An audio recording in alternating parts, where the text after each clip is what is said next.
मन में एक डाउट रहता है कि कितना पैसा मैं दे के जा रहा हूँ, क्या पैसा डुबा तो नहीं रहा हूँ। इतनी मेहनत करके ला रहा हूँ पैसा, कहीं मेरा डूब तो ही रहा है। लेकिन यहाँ आने के बाद उसे अनुभव हो सकता है कि नहीं, वो पैसा मैं डुबा नहीं रहा हूँ और उस पैसे का कुछ महत्व है। यहाँ जो पावर है, शायद वो पावर कहीं और ना मिलती। सबसे पहले हमारे गाइड को प्रणाम, और हमारे यहाँ जो टीचर हैं मिसेस राशि शर्मा मैम, उन्हें भी मेरा नमस्कार, और अर्जुन सर को भी मेरा प्रणाम, और यहाँ जितने लोग बैठे हुए हैं सबको मेरा नमस्कार। इस बैच का सबसे छोटा बच्चा, शायद सबका बच्चा या भाई मैं ही हूँ। सारे लोग हमसे बड़े ही हैं, तो इसलिए सब में मैं अपनी माँ पिता का रूप ही देख पाया हूँ। और यहाँ आके तो मुझे अनुभव हुआ, वो शायद कहीं और जाके ना होता। एक संस्कृत का श्लोक है जो सभी ने सुना होगा, त्वमेव माता च पिता त्वमेव, त्वमेव बंधुश्च सखा त्वमेव, त्वमेव विद्या द्रविणम त्वमेव, त्वमेव सर्व मम देवदेव। इस श्लोक का असली अर्थ यहाँ आके हमें पता चला कि कौन हमारे माता है, कौन हमारे पिता है, कौन हमारे गुरु है, किसके हम शिष्य है, क्या नहीं है, क्या सच्चाई है और क्या नहीं है। इसका पता हमें यहाँ आने के बाद ही चल पाया है। असल मतलब इस श्लोक का क्या था, आज ये श्लोक इसलिए हमें याद आ गया कि इस श्लोक का असल मतलब यहाँ मैम के और सर के अपने गाइड के पास रखे, ये हमें आज महसूस हुआ कि इस श्लोक को क्यों बनाया गया था, किस पर्पस के लिए बनाया गया था।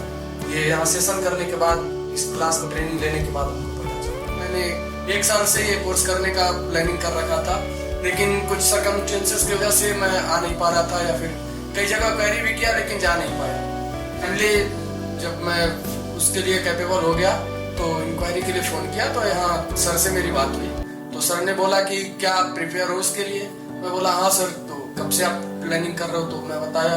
तो उन्होंने कहा ठीक है, एक बार आप मेरे सारे कुछ पढ़ लीजिए, उसके बाद मैं 1 घंटे का मीटिंग करूंगा। तो सर मुझे ऐसा लगा कि पढ़ने के लिए मतलब सिंसियर मैं काफ़ी हो गया कि पढ़ने के बाद पता नहीं क्या क्वेरी करेंगे, क्या पूछेंगे, क्या नहीं पूछेंगे।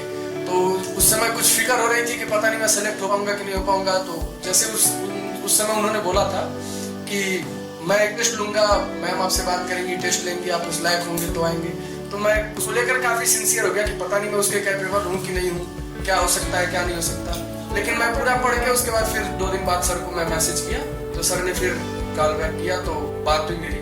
लेकिन ऐसा कुछ नहीं था, सर ने ज़्यादा क्वेरी नहीं किया, बस उन्होंने इतना ही पूछा कि क्या आपने इसके बारे में पढ़ा, पूरा नॉलेज ली। तो मैं बोला हाँ सर, मैं इसके बारे में पढ़ लिया, जितने कुछ आप भेजे थे समय वीडियो वगैरह देख लिया। क्लियरेंस है? हाँ सर क्लियरेंस है। यहाँ आने के बाद हमें और क्लियरेंस मिल गया।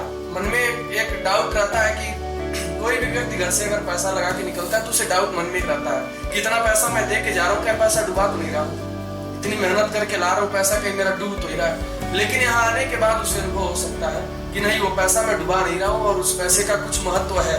अगर वो पैसा मैं लाया हूँ तो पैसा मैं नहीं लाया, वो पैसा शायद इसी के लिए आया हमारे पास, इसी के हेल्प से कहीं आया। और यहाँ जो चार्ज है, यहाँ जो पावर है, शायद वो पावर कहीं और ना मिलती। और इस पावर को हम यहाँ आज 4-5 दिनों में महसूस कर चुके हैं। और मैं धन्यवाद देना चाहूँगा तहे दिल से इस बैच का और टीचर का और अपने गाइड का, कि उन्होंने काफ़ी सपोर्ट किया यहाँ पे और काफ़ी पावर के साथ हमें यहाँ से शायद भेज रहे हैं, और शायद आगे चल के भी इनका आशीर्वाद और स्नेह हम पे ऐसे ही बना रहेगा।